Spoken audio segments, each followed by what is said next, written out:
आराध्य देव के श्री चरणों में सत सत नमन। मैं धैर्य गादिया सूरत से जैन हिंदी ऑडियो बुक में आपका स्वागत करता हूँ। अगर आप इस चैनल पर नए हैं तो इसे सब्सक्राइब कर दीजिए और बेल आइकन प्रेस कर दीजिए, जिससे चैनल के नोटिफिकेशंस आपको रेगुलरली मिलते रहें। देवव्रत।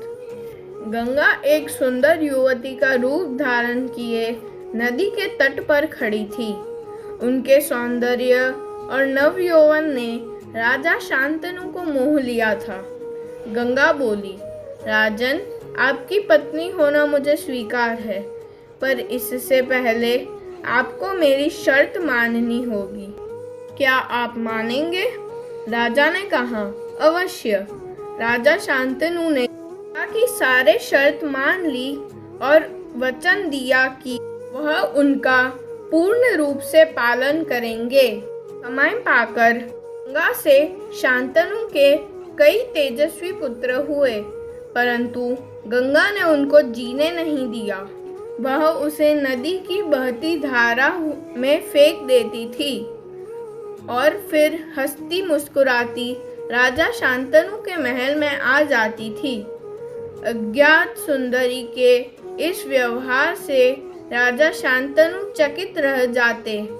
उनके आश्चर्य और शोभ का पारावर न रहा।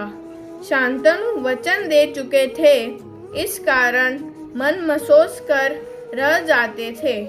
7 बच्चों को गंगा ने इसी भांति नदी की बहती धारा में बहा दिया। 8वां पुत्र पैदा हुआ।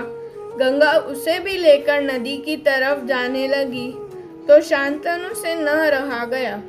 बोले, माँ होकर अपने नादान बच्चों को अकारण ही क्यों मार दिया करती हो? यह घृणित व्यवहार तुम्हें शोभा नहीं देता है। राजा की बात सुनकर गंगा मन ही मन मुस्कुराई, परंतु क्रोध का अभिनय करते हुए बोली, राजन, क्या आप अपने वचन भूल गए? मालूम होता है कि आपको पुत्र से ही मतलब है, मुझसे नहीं। आपको मेरा क्या परवाह है? ठीक है, पर शर्त के अनुसार मैं अब नहीं ठहर सकती। हाँ, आपके इस पुत्र को मैं नदी में नहीं फेंकूंगी। इस अंतिम बालक को मैं कुछ दिन पालूंगी और फिर पुरस्कार के रूप में आपको सौंप दूंगी। यह कहकर गंगा बच्चे को साथ लेकर चली गई। यह बच्चा आगे चलकर भीष्म पितामह के नाम से विख्यात हुआ। गंगा के चले जाने से राजा शांतनु का मन विरक्त हो गया। उन्होंने भोग विलास से जी हटा लिया और राजकाज में मन लगा लिया।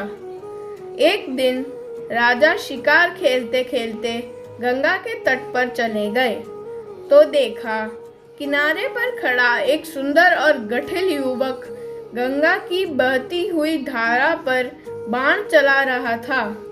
बाणों की बौछार से गंगा की प्रचंड धारा एकदम रुकी हुई थी।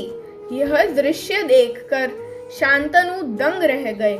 इतने में ही राजा के सामने स्वयं गंगा आकर उपस्थित हो गई।